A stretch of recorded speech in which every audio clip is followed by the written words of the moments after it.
नमस्कार, स्वागत है आपका केशो टाइम्स में और मैं हूं आपके साथ स्वाति से। चलिए बढ़ते हैं अब खबरों की ओर।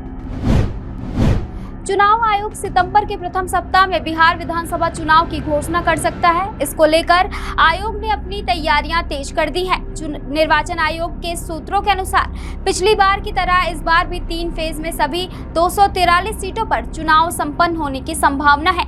चुनाव के ऐलान के साथ ही राज्य में आदर्श राज्य संहिता लागू हो जाएगी।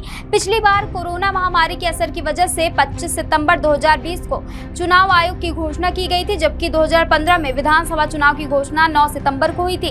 वर्तमान में राज्य में स्थिति सामान्य है, ऐसे में आयोग तय समय पर चुनाव की घोषणा करने की तैयारी में जुट गया है। मालूम हो कि 2020 में बिहार विधानसभा चुनाव का कार्यकाल 29 नवंबर को समाप्त हो रहा था, जबकि वर्तमान विधानसभा का कार्यकाल 22 नवंबर तक था। इसीलिए भी चुनाव की घोषणा पहले से की जा सकती है।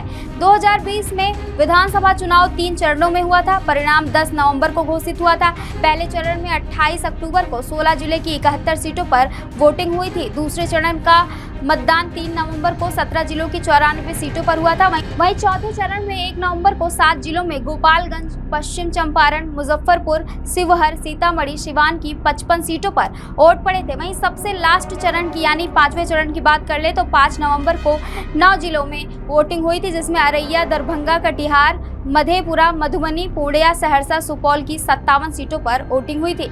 आज की खबर में बस इतना ही। ऐसी तमाम खबरों को जानने के लिए जुड़े रहिए केशो टाइम्स के साथ।